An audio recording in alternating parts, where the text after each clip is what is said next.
Brian Taylor, along with two of today's stars, Dale Thomas and Luke Hodge. All the big names are with Cornsey and Rowie. On your home of sports, 1395, Adelaide's 5AA. Interactive radio. Call 8223 0000. Peter Godfrey. Morning's marching on quite rapidly. Let's head across the ditch to New Zealand. Selwyn Manning joins us now to update us on some news from his part of the world. G'day, Selwyn. Yeah, g'day, Peter. How are things? Oh, very good, very good. bright and happy after a week's holiday. Exactly. Even though it's becoming a distant memory now. You know, the further down the week you get, it's less than a week since I got back. But it'll be still etched in your DNA, Peter. Oh, it will be. You'll carry it for a long time. Fabulous, fabulous. And you've been up that way too. You've been up to Cairns.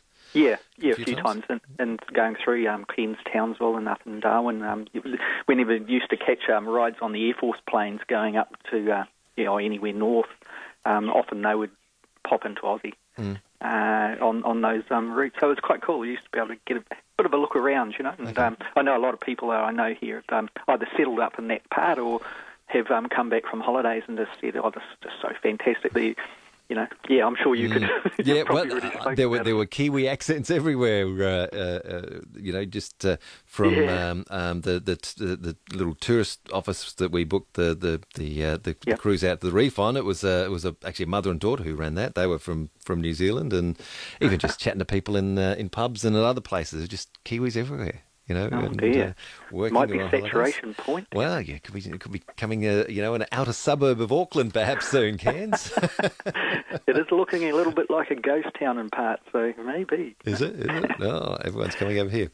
All right, now what's happening over in New Zealand? What's the big news stories there at the moment? Yeah, there's a couple of things. First off, the first point is John Key, the Prime Minister. He's come into scrutiny for his ethical judgment after he admitted he approached Skycity casinos with a deal where if Skycity was to build a convention centre based in Auckland, then the government would pass laws that permitted it to have more pokie machines in its casinos. Oh, okay.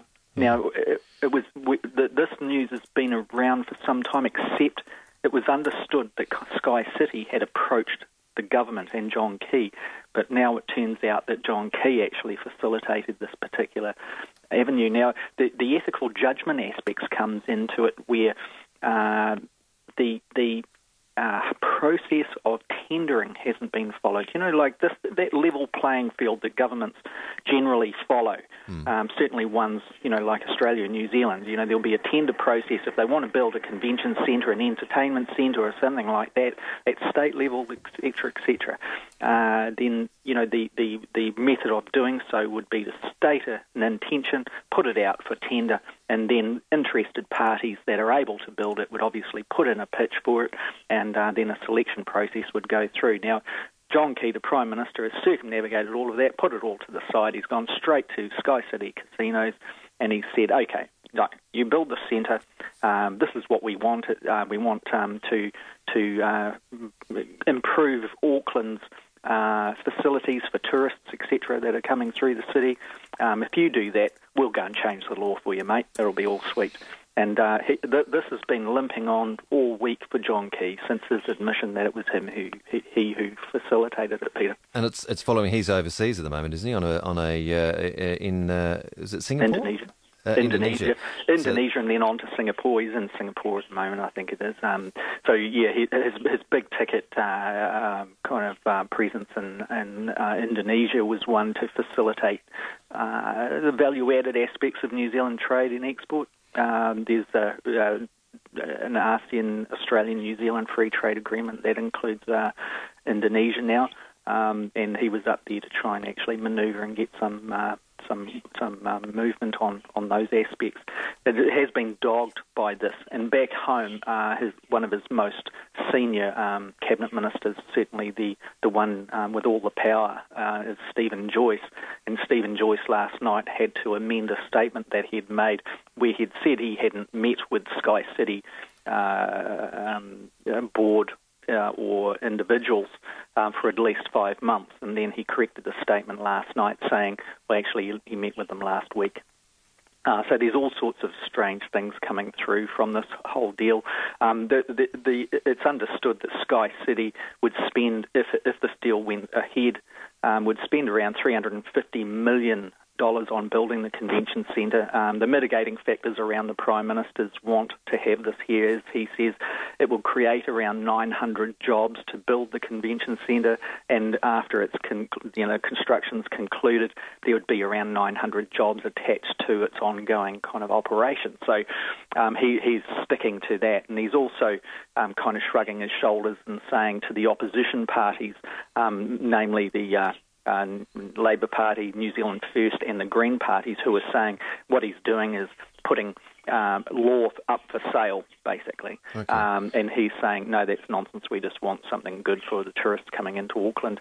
But once again, it gets back to this, he's a smooth and quick operator, this Prime Minister. He comes from a business background. He was in the money markets, made big money in foreign exchange and futures investments.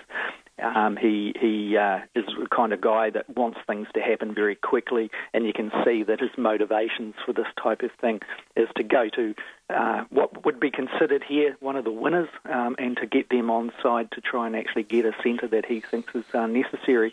There's a bit of a pattern too, Peter, that a similar thing happened with the making of in the negotiations prior to production beginning for the making of the movie The Hobbit. With director Peter Jackson, there was problems there relating to New Zealand's laws and whether or not Warner Brothers were happy enough to come back here and to build these, produce these movies. And John Key basically changed the law to make sure that they were happy and had high-level meetings with Warner Brothers himself and Peter Jackson. That went down very badly with Kiwis, and it seems like this in a different way, but in a similar way, it's the government once again backing a winner. Okay, and what else is happening over in New Zealand at the moment? The other thing is with Julia Gillard's announcement that the Australian troops would return early from Afghanistan has led for the Labour Party here to call on the government to also pull Kiwi troops out of Afghanistan prior to 2014.